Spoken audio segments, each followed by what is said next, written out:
살아계신 우리 주 예수 그리스도의 아버지 전능하신 하나님의 이름으로 임마누엘 교회 성도 여러분께 인사드립니다. 반갑습니다. 또 이 시간을 들어서 지난 여러 해 동안 기도와 물질로 사역을 후원해 주신 여러분께 감사드립니다. 어느 날 한 율법 교사가 사람들 앞에서 예수님께 질문을 했습니다. 선생님, 내가 무엇을 하여야 영생을 얻습니까? 당시 유대인들에게 가장 중요한 핵심적인 질문을 주님께 던졌습니다.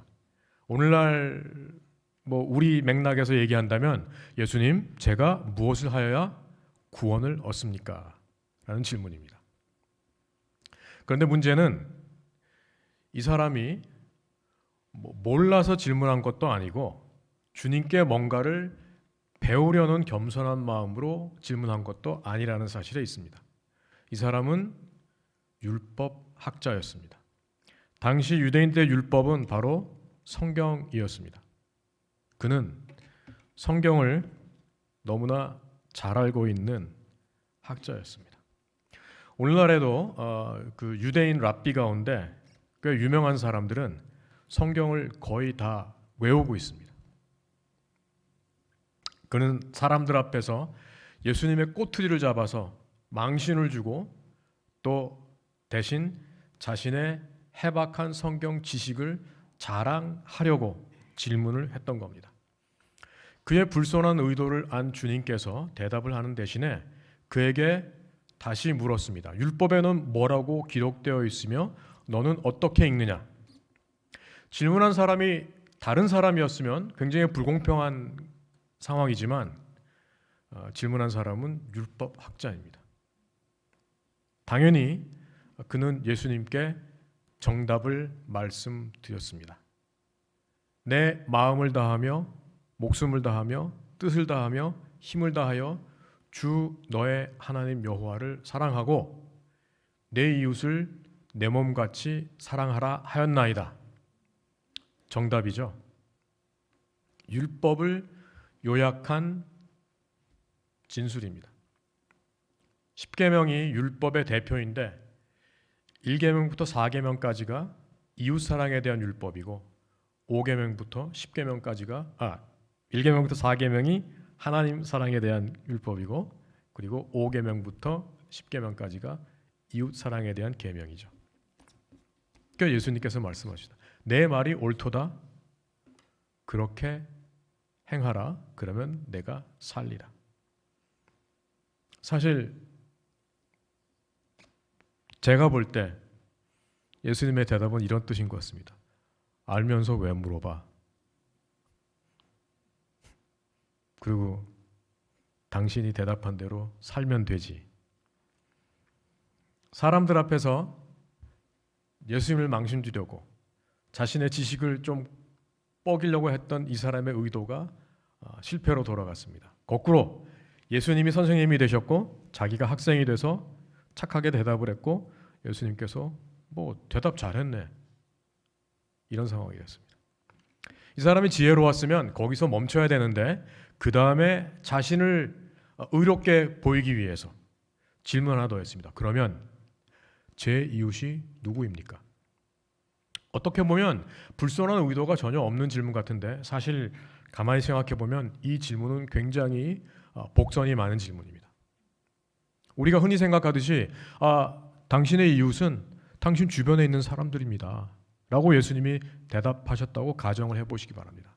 그러면 이 사람은 이렇게 예수님께 되물을 수 있습니다. 예수님, 그러면 제 옆집에 사는 저 로마 병정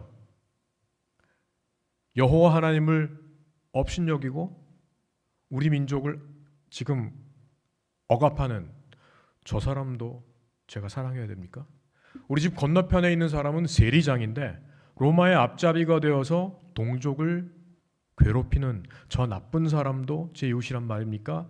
라고 할 수도 있었겠죠. 그래서 직접 대답을 하시는 대신에 예수님은 우리가 잘 아는 선한 사마리아 사람의 비유를 말씀해 주셨습니다. 어떤 사람이 예루살렘에서 여리고로 가는 길에 강도를 만났습니다. 그래서 가진 것을 다 뺏기고 심지어 입고 있던 옷도 다 발가벗긴 채 매를 맞아 거의 죽게 된 채로 길 한복판에 버려지게 되었습니다. 이 불쌍한 사내의 얘기를 들은 사람들이 다 그를 동정하기 시작했습니다. 당시 여리고는 아랍 근동에서 상인들이 와서 교역을 하던 교역 도시였습니다. 그래서 예루살렘에 있는 상인들이 이 여리고로 가끔 여행을 했고 거기서 이득을 얻게 됩니다.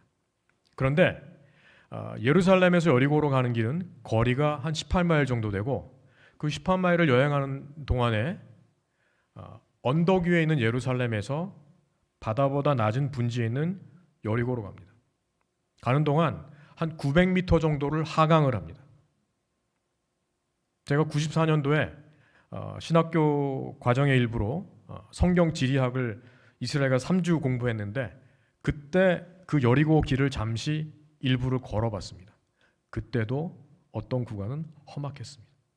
그래서 상인들을 노리는 강도들이 항상 출몰을 했고 그래서 상인들은 때를 지어서 여행을 했고 심지어는 경호원마저 대동을 한 채 여행을 하는 게 관례였습니다. 그런데 어찌된 일인지 이 사람은 혼자 여행하다 강도를 당했습니다. 어쩌면 당장 빚을 갚지 못하면 자기 자녀가 노예로 팔려갈 급박한 상황이 있는지도 모르겠고 또 그리 돈이 많지 않아서 경비원을 대동할 여력이 없었는지도 모릅니다. 어쨌든 강도들에게 피해자가 된 이 사람은 기단폭탄에 놓아 있었고 그 사내의 이야기를 들으며 어쩌면 예수님 앞에 있던 군중들은 자신의 처지를 생각했는지도 모릅니다. 기원전 587년 바벨론에게 멸망한 이후 유대인들은 예수님 오실 때까지 계속 외세의 침략에 시달려야 했습니다. 바벨론 이후에는 페르시아가 그들을 점령했고 그 다음엔 그리스였고 이집트 그리고 예수님이 오실 그 당시는 당시 유럽과 북아프리카 그리고 소아시아까지를 장악한 고대 가장 강력한 제국인 로마 제국의 압제에 시달리고 있었습니다. 민족의 운명이 어쩌면 강도 만난 사람과 같았습니다. 피를 흘리고 쓰러진 이 사내 아마 시간이 더 지나면 피를 너무 흘려서 죽을 수도 있고 해가 떨어지면 어떤 들짐승이 와서 해할지도 모릅니다. 그래서 자신들의 신세를 떠올리며 그리고 강도 만난 사람을 긍휼히 여기며 그들이 안타까워할 때 주님께서 첫 번째 인물을 소개합니다. 그런데 한 제사장이 그 길을 지나게 되었습니다. 제사장이란 말을 듣는 순간 사람들의 희망이 솟아올랐습니다. 여러분 아시는 것처럼 제사장은 기름 부음을 받은 사람 그리고 평생 하나님의 성전에서 섬기는 사람이었습니다. 누구보다 하나님께 가까운 사람, 누구보다 하나님의 자비에 익숙한 사람. 제사장이 이 길을 지나가다 저 사람을 보면 구해주겠지라고 기대하고 있는데 그 길을 걸어와서 강도당한 사람을 본 제사장은 그를 보고 다른 길로 뒤도 돌아보지 않고 지나쳤습니다. 영어 성경에 보니까 He passed by on the other side of road라고 기록되어 있습니다. 보고는 가까이 가지도 않고 멀리 도망갔습니다. 그를 바라보며 안타까운 사람들이 얘기합니다. 여보세요. 사람이 죽어가는데 좀 도와주세요라고 했지만 제사장은 뒤도 돌아보지 않고 멀리 사라졌습니다. 실망한 군중들에게 예수님은 두 번째 인물을 소개했습니다. 그런데 조금 후에 한 레위인이 그 길을 지나게 되었습니다. 레위인이라는 말을 듣는 순간 사람들의 희망이 다시 솟구쳐 올라왔습니다. 레위인은 성전에 관련된 모든 임무를 맡기 위해 구별된 레위 지파 사람들입니다. 1년 365일을 성전에 관련된 일을 하는 사람들. 그러니 그 역시 하나님의 마음을 잘 아는 사람이라고 생각을 했고, 그러니 이 사람은 도와주겠지라고 생각을 했습니다. 그런데 레위인도 그 길을 여행하다 쓰러진 사람을 보고는 길 저편으로 쏜살같이 지나갔습니다. 여보세요. 사람이 죽어가는데 어떻게 그냥 갈 수 있습니까? 라고 안타까워했지만 레위인은 역시 뒤도 돌아보지 않고 사라졌습니다. 군중들은 다시 절망에 빠졌습니다. 어쩌면 기원전 587년 나라를 빼앗긴 이후 경건한 하나님의 사람들이 약속하신 하나님의 구원을 위해 기도했건만 아직까지 그들에게 어떤 구원의 그림자조차 보여주지 않는 하나님을 향한 안타까운 마음, 그 마음이 제사장도 레위인도 구하지 않은 이 강도 만난 사람에게 합쳐졌는지도 모릅니다. 그런데 예수님께서 세 번째 인물을 소개합니다. 그런데 한 사마리아 사람이 그 길을 지나게 되었습니다. 사마리아 사람이란 말을 듣는 순간 사람들의 희망이 완전히 바닥으로 떨어졌습니다. 당시 유대인들은 사마리아 사람을 이방인보다 더 못한 존재로 여겼습니다. 혹시 여러분들 가운데 그 주이시 친구들이 있는 분이 있는지 모르겠습니다. 주이시들이 저희들을 향해서 농담처럼 한 얘기가 고이라는 말입니다. 고이라는 말은 이방인이라는 뜻인데요. 사실은 그들이 이방인이라고 얘기할 때는 개만도 못한 사람들이라는 뜻입니다.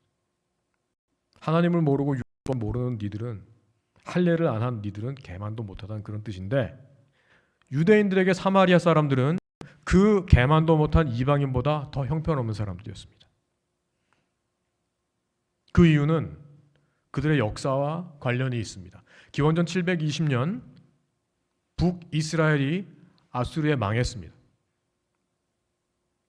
그래서 아수르 왕이 사마리아에 살던 유대인들을 아수르로 데려왔고 아수르에 있던 이방인들을 사마리아에 정착을 시켰습니다. 그들이 이방인과 결혼을 했고요. 그리고 유대인들은 모세 오경을 갖고 있었는데 그들은 사마리아 오경이라는 다른 역본을 사용했습니다. 그리고 유대인들은 예루살렘에서 예배를 한다고 했는데 사마리아 사람들은 그리심산이 예배드려야 하는 곳이라고 주장을 했습니다. 그러니 유대인들이 볼 때 하나님을 모르는 이방인보다 하나님을 알면서 딴소리를 하는 사마리아인이 더 형편없었던 겁니다. 그래서 유대인들이 북쪽으로 여행해야 되면 사마리아를 지나가지 않고 돌아서 여행하기도 했습니다. 자, 그러니 사마리아 사람이 길에 나타났을 때 예수님 앞에 있던 청중들이 아무런 기대 안 한 것 너무나 당연합니다. 그런데 놀라운 일이 일어났습니다. 사마리아 사람이 그 길을 여행하다가 강도 만난 자를 보고 그가 긍휼히 여겼다고 성경은 기록하고 있습니다. 제사장도 그를 보았고 레위인도 그를 보았지만 그들은 긍휼히 여기지 않고 길 저편으로 도망갔는데 사마리아 사람이 그를 긍휼히 여겼습니다. 그래서 타고 있던 짐승에서 내려서 포도주와 기름으로 그의 상처를 싸 메어 주었습니다. 포도주는 알코올이죠. 그래서 상처를 소독을 했고 올리브 오일은 연고의 역할을 합니다. 더 이상 감염을 막도록 했고 싸매 주었습니다.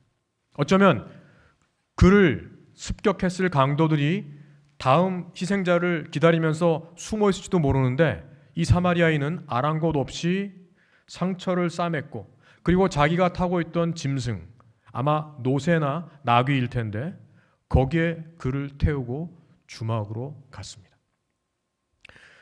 당시 이스라엘도 마찬가지고 우리 조선시대 도 마찬가지고 주막은 이전에는 숙소뿐만 아니라 병원, 은행, 우체국 등등 여러 가지 역할을 했습니다. 그래서 그가 주막 주인에게 이렇게 부탁을 합니다. 이 사람을 잘 돌보아 주십시오. 그리고 2데나리온을 주었습니다. 당시 1데나리온은 노동자 하루 품삯입니다. 결코 적지 않은 돈입니다. 그리고 말하기를 혹시 경비가 더 들면 제가 돌아오는 게 더 드리겠습니다. 예수님의 얘기를 들은 청중들이 놀랐습니다. 분명 강도당한 사람은 유대인이었을 텐데 자신들은 사마리아인을 원수처럼 여겼는데 사마리아 사람이 유대인에게 긍휼히 여기는 마음을 가졌고 그리고 심지어 자기 목숨조차 귀하게 여기지 않고 그를 구해 주었습니다. 살려주세요라고 소리조차 낼 수 없는 반 죽어있던 사람에게 이 사마리아 사람은 하나님이 보낸 천사가 되어 주었다는 말씀입니다. 말씀을 마친 예수님께서 율법학자에게 묻습니다. 내가 보기에 이 세 사람 중에 누가 강도 만난 자의 이웃이 되었느냐? 그러자 그가 대답하죠. 긍휼을 자비를 베푼 자니이다. 그래서 예수님이 말씀하십니다. 너도 가서 이같이 행하라.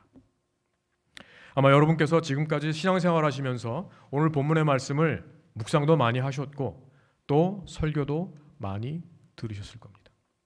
많은 경우 이 말씀의 결론은 이렇게 됩니다. 그러므로 우리 하나님의 사람들은 선하게, 착하게, 자비를 베풀며 살아야 합니다. 틀린 결론은 아니지만 사실은 정확하게 말하면 본문의 초점을 완전히 놓친 해석입니다. 오늘 율법학자의 첫 질문이 뭐였습니까? 선생님, 제가 무엇을 하여야 영생을 얻습니까? 선생님, 제가 무엇을 하여야 구원을 받습니까? 라는 질문이었다는 겁니다. 오늘의 본문은 구원에 대한 말씀입니다.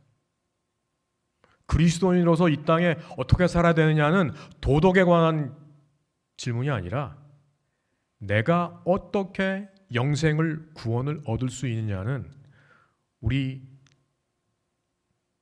그리스도인에게 가장 중요한 질문이에요. 거기에 대한 대답을 스스로 말했죠. 내 마음을 다하고 목숨을 다하고 뜻을 다하고 힘을 다하여 주 너의 하나님 여호와를 사랑하고 두 번째 내 이웃을 내 몸처럼 사랑하라 하였나이다. 거기에 대한 두 번째 질문이 그럼 내 이웃이 누굽니까? 라는 거였습니다. 하나님은 누군지 다 아니까 질문할 필요가 없었고 내 이웃이 누굽니까? 라는 질문에 대한 대답이었다는 겁니다. 자, 그런데 율법학자가 던졌던 이 질문, 그럼 내 이웃이 누굽니까? 라는 질문은 갑의 위치에서 던진 질문입니다.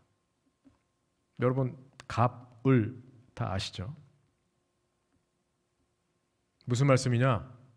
이 사람이 자기를 예수님과 사람들 앞에서 좀 돋보이게 하고 싶었던 겁니다. 예수님, 저는요 율법학자예요. 그래서 전 말씀도 다 알고 지금까지 말씀도 다 지키고 살았습니다.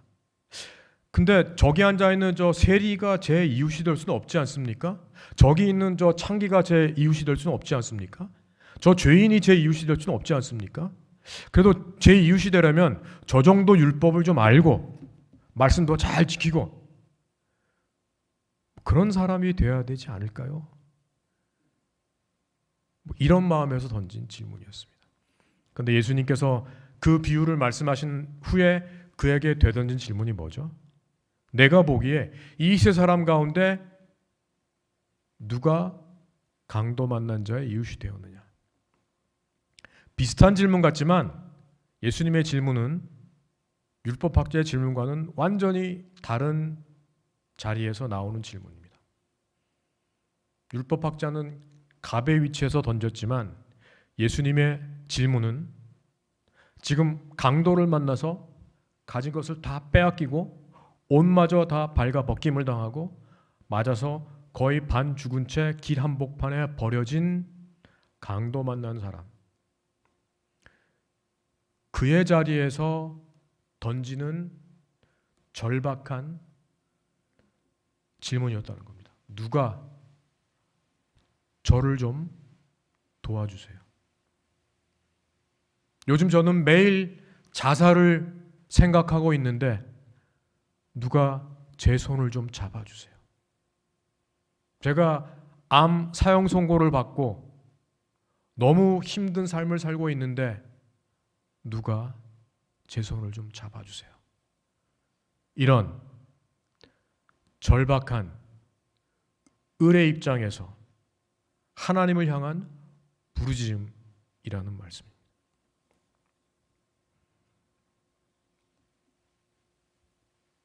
어떻게 하면 영생을 얻습니까?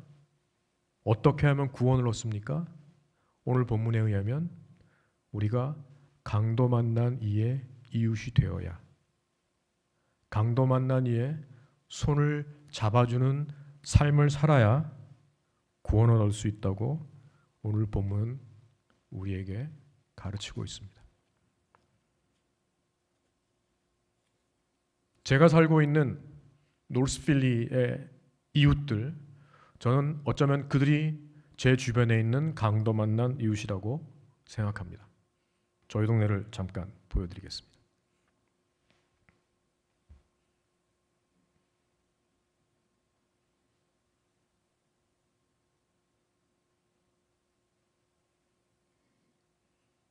네, 저 사진의 오른쪽에 있는 사람이 저랑 비슷하게 생겼나요?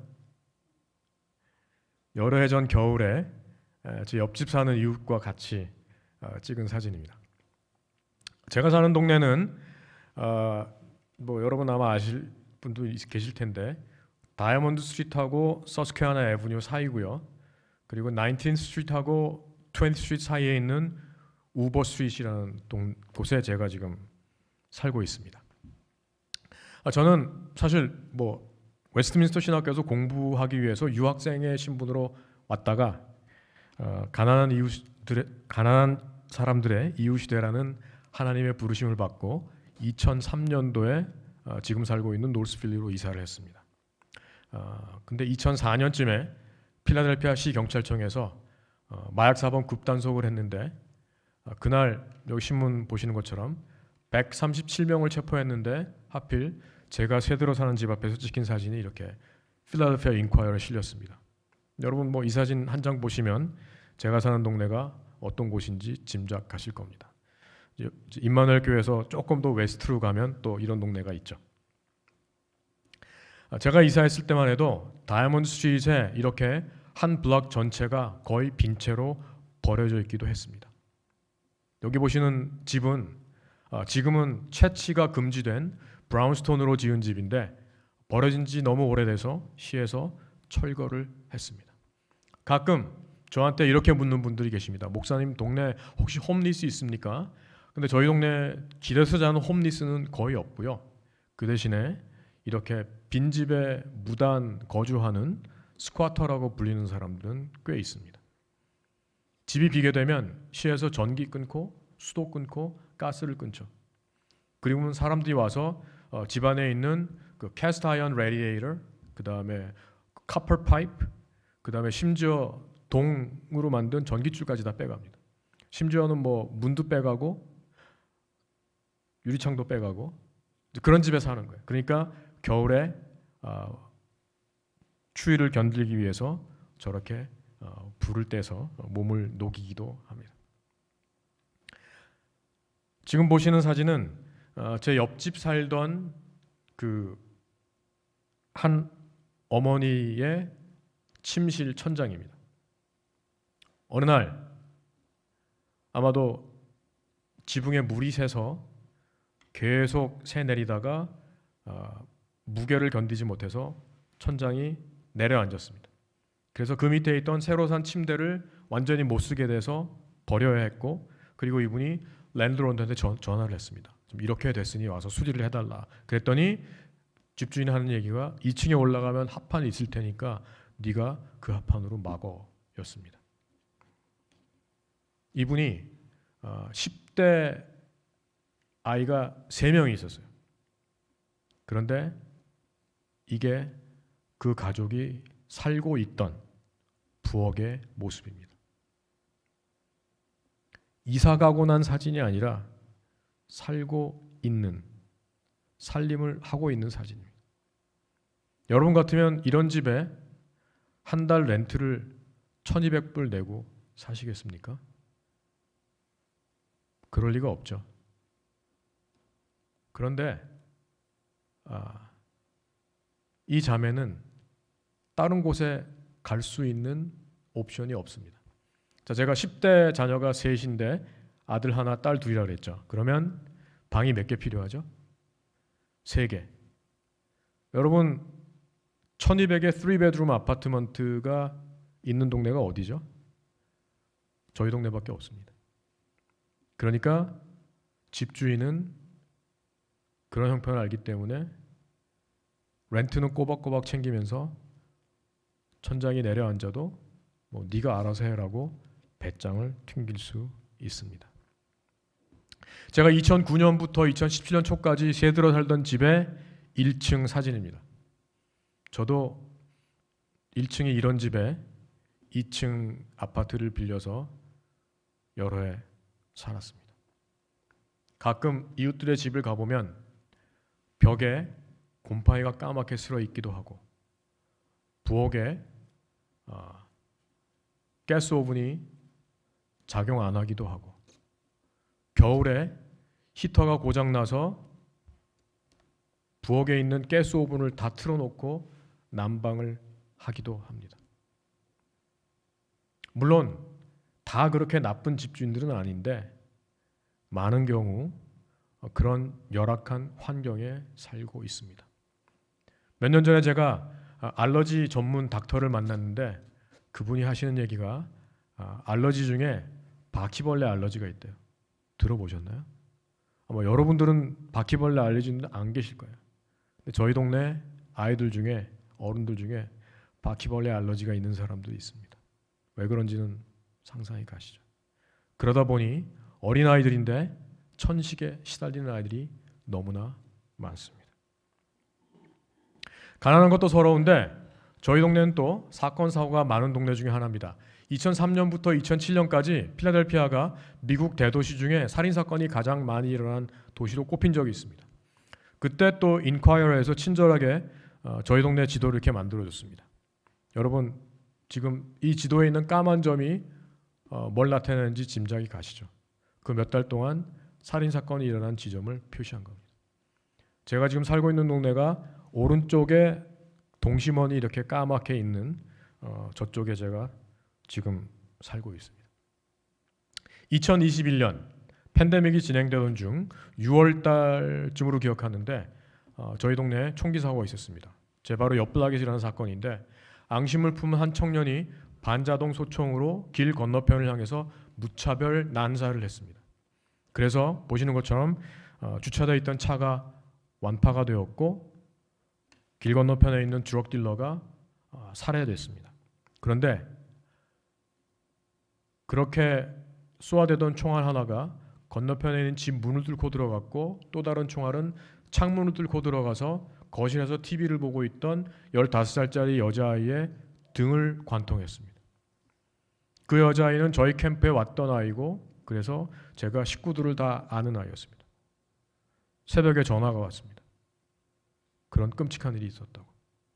여러분 생각해 보십시오.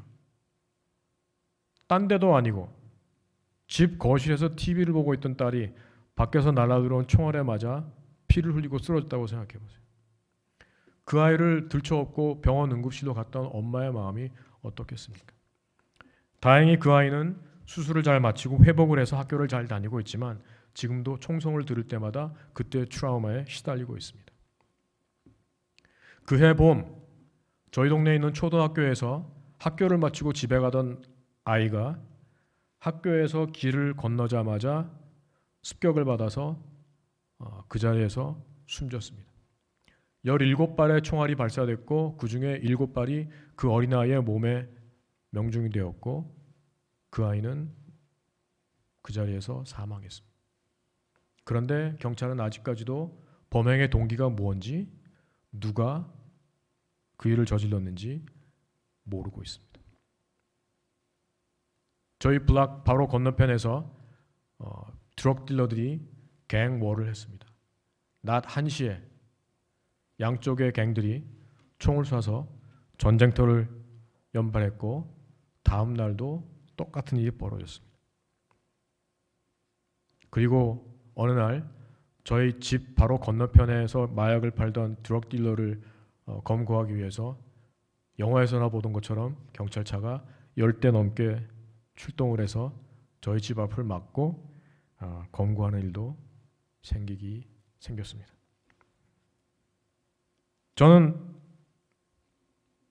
이런 노스필리에 강도 만난 이들의 이웃이 되려고 지금까지 20년 동안 살아왔습니다. 제가 강도 만난 이웃이라고 말하는 이유는 저와 여러분은 우리 의지로 선택을 해서 미국에 왔지만, 그리고 미국에 있는 다른 모든 민족들이 선택으로 이 나라에 왔지만 아프리카계 미국인만 유일하게 그들의 선택에 의해 이 땅에 오지 않았기 때문입니다.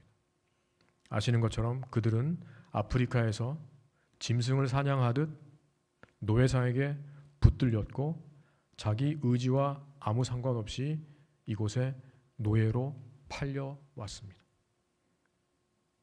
링컨 대통령이 노예 해방을 한 이후 법적으로는 자유의 몸이 되었지만 여러분 아시는 것처럼 아프리카계 미국인들은 아직도 인종차별과 정부의 무관심과 그리고 사회의 차별을 겪으며 살아가고 있습니다. 제게는 그들이 강도 만난 이웃입니다. 그래서 지난 20년 동안 그들의 이웃으로 살아왔습니다. 잠시 영상을 보겠습니다.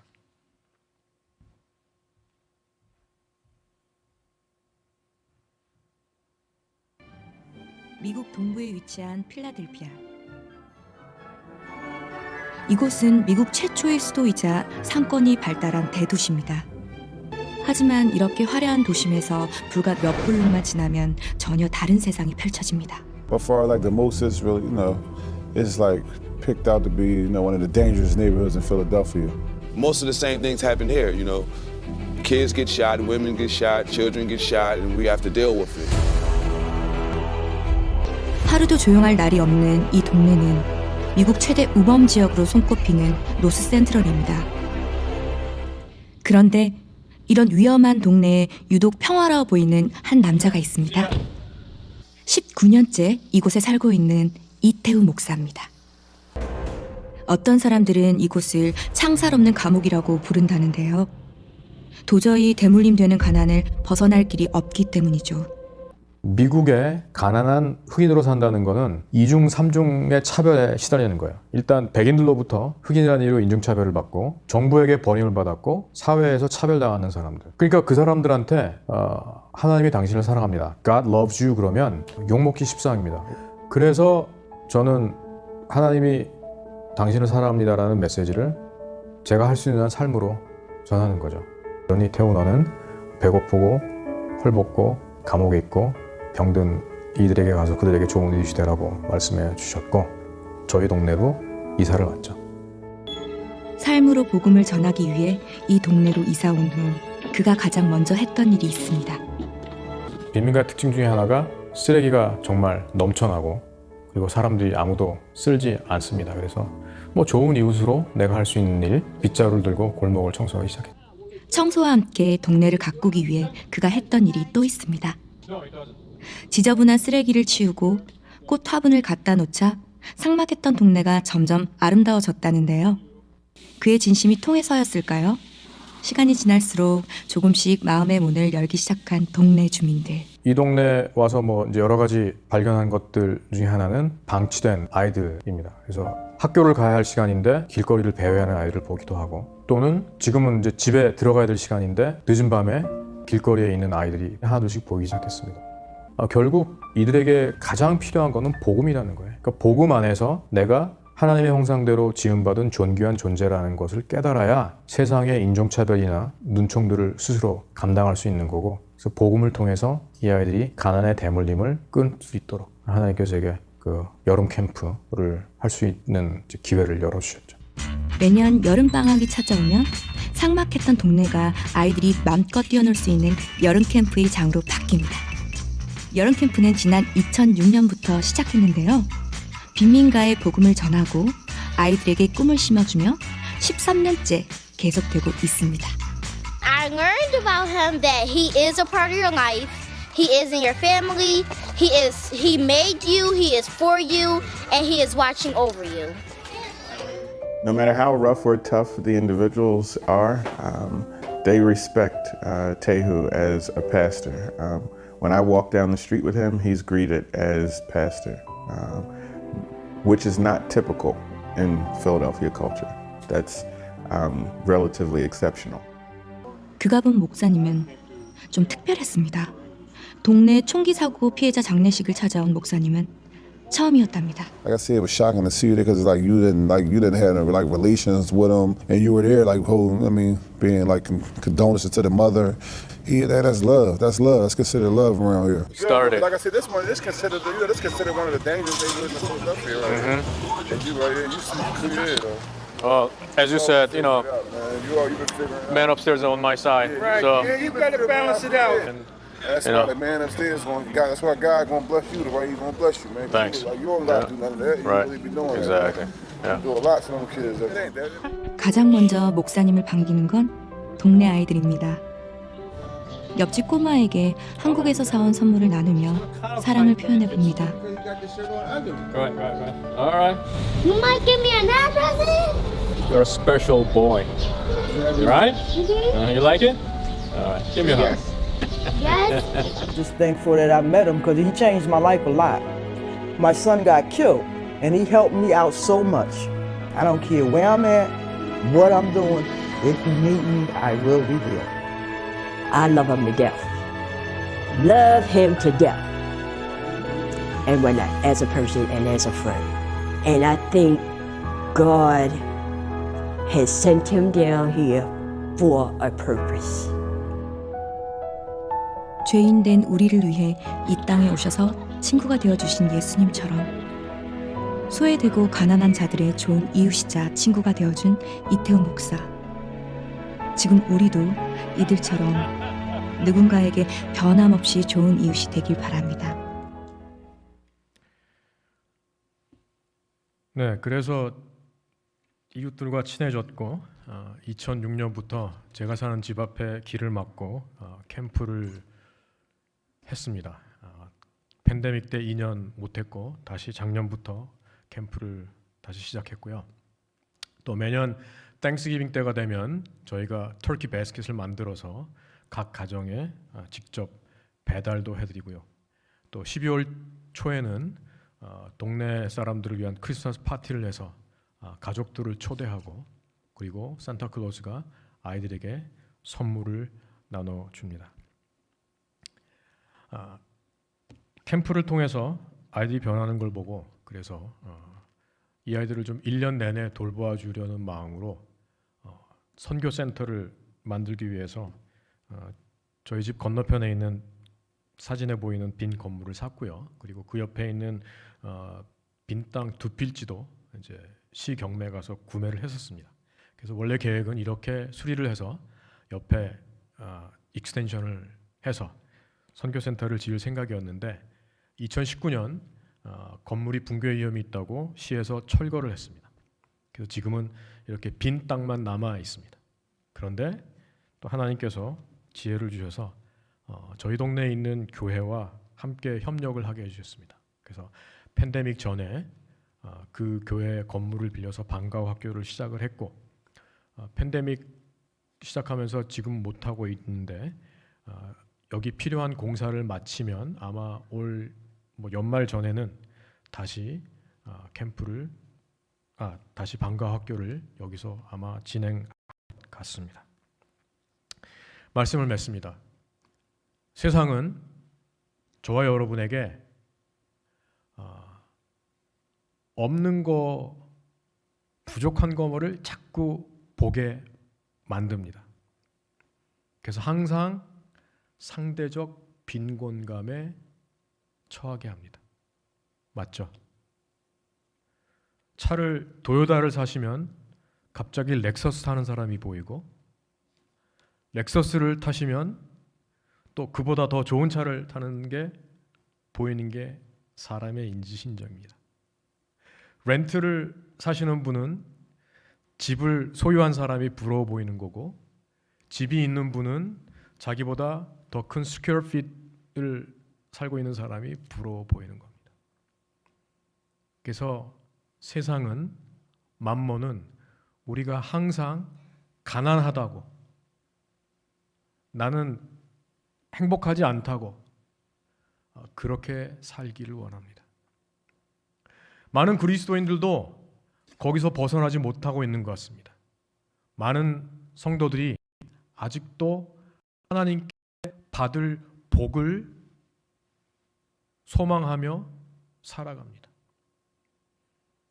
새벽기도 나가서 하나님께 복 받기만을 구하는 사람들이 많다는 말씀입니다. 그런데 하나님의 눈으로 본다면 저와 여러분은 이미 이 세상 어느 누구도 소망할 수도 없고 알지도 못하는 가장 큰 선물을 이미 받았고 누리는 사람들입니다. 이미 우리는 예수 그리스도 안에서 구원을 받았고, 그리고 부활하신 예수 안에서 이미 영원한 생명을 누리는 사람들입니다. 그런데 사탄은 우리가 갖고 있는 이 큰 보화를 보지 못하도록 계속 물질로 우리의 눈을 흐리고 있다는 말씀입니다. 성전 미문에서 나면서 구걸하던 사람이 있습니다. 그가 성전으로 올라오는 베드로와 요한을 보고 그들에게 돈이라도 좀 얻으려고 구걸을 했습니다. 그때 베드로가 뭐라 그랬습니까? 금과 은은 내게 없으나 나사렛 예수의 이름으로 명하노니 일어나 걸으라. 그때 이 사람은 구할 수도 없었고 상상도 할 수 없었던 가장 귀한 선물을 받았습니다. 베드로가 품에서 금괴를 꺼내서 준 게 아니죠. 그가 일어나 걷는 예수 그리스도의 구원을 체험했다는 말씀입니다. 저나 여러분이나 가진 것 별로 없습니다. 하지만 그걸로 인해 주눅들 이유가 없다는 말씀입니다. 저와 여러분은 내 안에 살아계신 예수 그리스도의 능력이 있는 사람들입니다. 그러니 어쩌면 가진 것 없지만 저와 여러분은 이 세상에서 가장 부유한 사람들입니다. 왜? 천지를 말씀으로 지으신 하나님이 내 아버지이시기 때문입니다. 아버지의 것이 곧 나의 것이기 때문입니다. 지난 20년 동안 제가 제 돈으로 뭘 한 게 절대로 아닙니다. 그런데 하나님께서 사람들을 보내주셨고 물질들을 보내주셔서 보시는 것처럼 캠프는 항상 풍성했고 크리스마스 파티 때는 항상 넘치도록 하나님께서 베풀어 주셨습니다.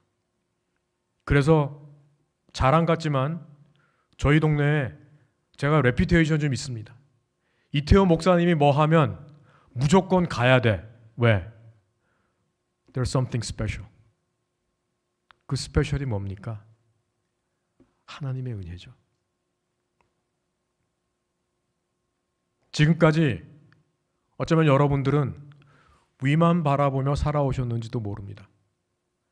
나보다 더 성공한 사람, 나보다 더 큰 집 사는 사람, 나보다 더 타이틀이 높은 사람, 나는 언제나 저기 한번 가보나.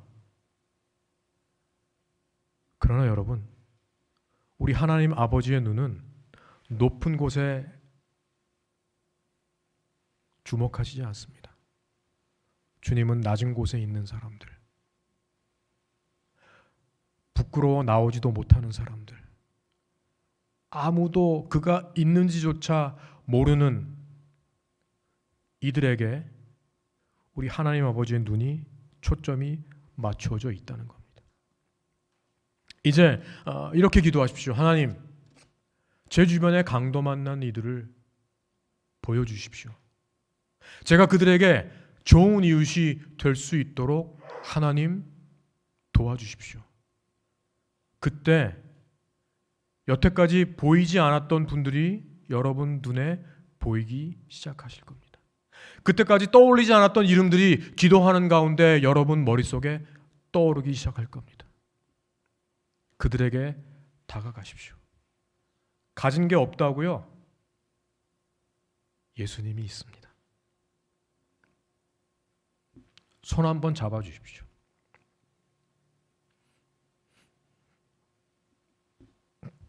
따뜻한 밥 한 끼 대접해 주세요. 외로운 분에게 전화 한번 걸어 주십시오. 그때 하나님의 능력이 함께 하십니다. 그때 영혼이 소생하는 기적이 일어납니다. 그때 연약하고 부족한 나를 통해서 하나님의 놀라운 사랑을 체험하는 위대한 역사가 일어날 줄 믿습니다. 기도하겠습니다.